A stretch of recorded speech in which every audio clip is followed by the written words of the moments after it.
You're watching Sipping Off the Cuff on TequilaAficionado.com, part of Tequila Aficionado Media. I'm Alex Perez in Southern California doing some day drinking. Yeah. Yeah. I'm Mike Morales here doing some day drinking and social distancing.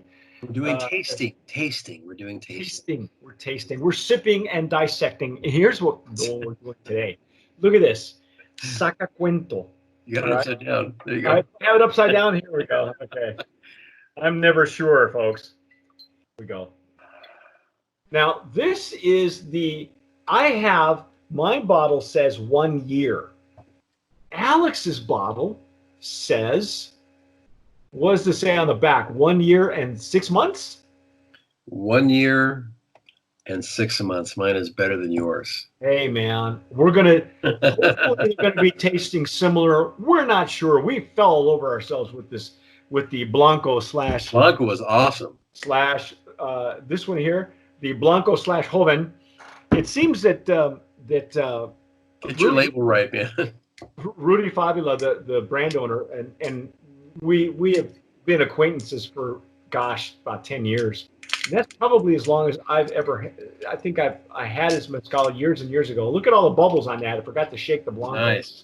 Yeah, this is an 80 proof mezcal.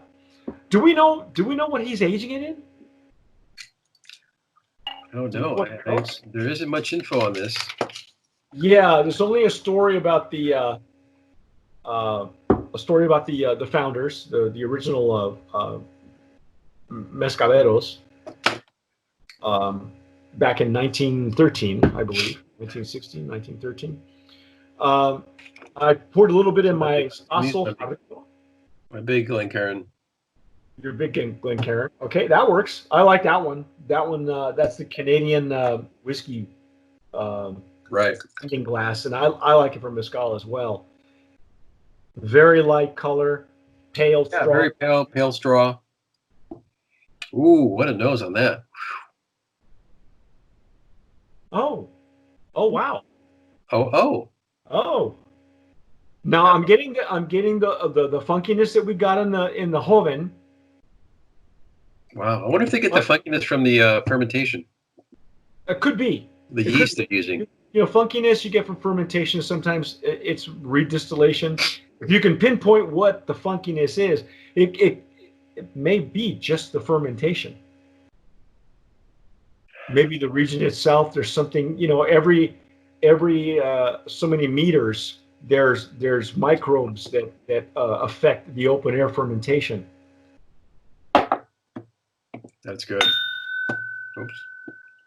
Yeah, there's still the pungentness, that the funkiness that I got on the original Joven. So many layers, not too much smoke. No, and again, if I get anything, I might be getting a little bit of the wood. But, again, do we know what it's being aged in? Do we want to even say? I don't know. I don't have any info on this. This is the Anejo. Right. The 1 year. Or as Alex is 1 year and 6 months. You know what I get is a little peatiness. So it's earthy. Earthy, peat. Just a touch of some smoke.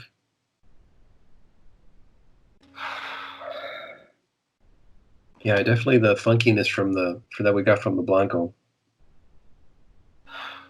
Yeah, definitely earth. I don't know what they're aging it in. Now again, the flavor of the Blanco didn't reflect the pungentness in the aroma. So I'm gonna guess that this is gonna taste something different. Are you gonna taste you some? Let's taste this some. I get some vanilla notes too. Mm. And like some type of cereal or something. I don't know. Wow. Mmm. Mmm.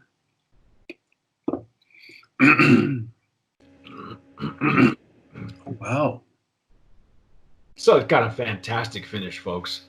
for an 80 proof mezcal. They get that different taste in the back on the retro. Yeah. I want, you know what? There was almost like a hint of chocolate. There's like a hint of chocolate back there or something. Yeah, like a little eucalyptus. That could be, but that's that has to come from the barrel. My suspicion is that it's from the barrel. Mm.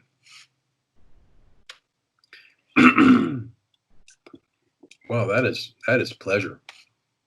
Wow. Made my nose itchy. Wow. Once I got the second pass and just, did the sipping, I got more barrel. I got more of the barrel notes. The barrel notes, you could literally blink and miss them. Mm. Wow, that is really complex. A lot of layers. What kind of barrel would you say this is? Is it like a very well used whiskey barrel? Oh man, it's hard to say. I don't want to call it bourbon because I'm not getting a dry finish on it. This could be a Scotch barrel.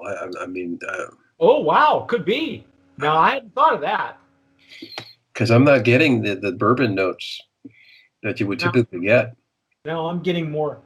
I got this hint of chocolate. I don't even want to say, because chocolate I usually get in like a French oak. But I'm not. Wow, without really knowing, it's hard to surmise. Yeah, because I'm getting more chocolate notes. Wow. For me, on the side of my glass.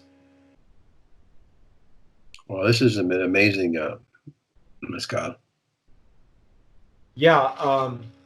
If the name Rudy Favela sounds familiar to you folks in Southern California, he's actually run for mayor a couple of times in Ontario, California. So good. And we've been acquaintances for like 8, 9, 10 years. He's been around with this brand for a long time, actually. So they have a 3-year too. This is a 1 year, 1.5. What's the 3-year aged in? Does it say? Does it give us an information? So, you know what's funny is they're saying it's an Anejo Mezcal. Our Anejo Mezcal is a single malt with whispers of peat. See, I told you it was peat. Okay. So I wonder why they're using single malt in there. I don't know what that doesn't even mean anything. No, it doesn't. I'm just wondering if they're alluding to the barrel that they're using. The 3-year. Well, that would make sense because there's something. There's an underlying, and it's like they're using peat. They're saying peat. They're one for age 3 years. It says it's again single malt with whispers of peat and heather. Interesting. It doesn't say what they're aging it in though. But wow, this is really good. This is really good. Can we go out on a limb and say maybe he's using a Scotch? You never know. That's what I want to believe. Wow, I wish we knew more, because and the reason I say that now that we're letting it open up and we're mentioning peat and heather. Jim and I, Jim Johnston and I did a tasting, and I don't think it's actually aired yet at this point. Probably by the time you see this, it will have already aired. We were sent bottles of the Dewar's Scotch, rested in illegal barrels. Oh, nice. And I didn't know what to expect because I told Jim, you're going to lead me on this one because I'm not much of a Scotch guy. I know of some tequilas. There's blended Scotch too. Yeah.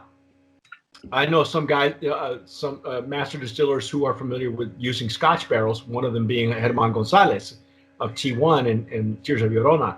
And I know what Scotch does, and he used to use Scotch barrels for when he was making the other mezcal for the family tequila. I'm sorry, Chinaco. He was using Scotch barrels. But now that you mention it, and now that I've gone through this, it's very reminiscent of the Scotch that we had. It was almost it's the more I have of this, it's almost like the reverse of the Doers, because it was very Scotch forward, but there was Mezcal in the back. You know, it was like a hint of Mezcal. And here's, it's like the reverse. I've got a lot of the pungent nose that we got in the Blanco, in the Joven Blanco. But you're right. There's like, I was getting chocolate and I was getting stuff that I don't normally get in a whiskey aged Scotch. Right. Or bourbon, for that matter. Yeah. Yeah, but I don't know. I mean, I would think that if you're going to be using a barrel, you would say so. Well, I would, that's a selling point for a lot of guys. Thank you. Because there are people who are claiming to be the only Scotch barrel aged tequila, and that's not the case. Wow, that is good. Oh, I got just a hint of the chocolate you're talking about right now. See what and the chocolate. Now, here's the thing. I don't get chocolate unless it's a French oak barrel. You see what I mean? I get you. So I'm kind of dumbfounded. I'm not sure what to say. I know that they're starting with the same Blanco. The same Joven is what they're starting with. I know that for sure. But the more this opens up, the more it turns into something else. Wow. What a good Mezcal. I'm severely impressed. The price point on this, Alex, is what now? Because I knew it was all over the place. So price point on this is surprisingly at Old Town Liquor is $69.99. That's a steal for something like this. It's very complex. Now that it opens up a little bit more, I get more of the Espadin quality on the sides of my palate. Mm. The flavor profile does not have any of the pungent funkiness that you get on the nose. Nice. Yeah, and then on the back end, the finish keeps going. And on the back end, like I say, you get that aroma of chocolate that's like sticks to the sides of the glass. I wish that he would have told us more. I think the information that needs to be said. What else? What are you aging it in? Are you blending it? What are you doing? Because I want to know. I'm intrigued. I really am. Inquiring minds want to know. Well, and that 3-year-old, if there's this much complexity in the 1-year-old or the 3-year-old, the 1.6, 1.5-year-old, right? I can imagine what that 3-year-old is like. Bring it. Send it. Send it, Rudy. Send it. Alex will pick it up after social distancing. Nobody at this point. I'll go to Pomona and pick it up. Darn it! It's that good. I'll go to Pomona and pick it up. It's that good. Hey, yeah, it's on your way to work anyway, right? It's on the way back home. Wow, that's really good. That I gotta say, Brand Promise nominee in this category. That is beautiful. These are gorgeous mezcals, ladies and gentlemen. Very different. For a single plant version of Sacacuento and at 80 proof. Wow, amazing. We'll definitely get you talking about some cuentos. Yeah, you'll be giving we'll bring the cuentos out. maybe you too will run for mayor. Anyway, that's our take on Sacacuento, beautiful Brand of Promise nominee in that Legacy Gateway Mezcal category. I'm Mike Morales here in San Antonio. That gentleman out there is Alex Perez in Southern California. Where am I? Southern California. This is how good this is.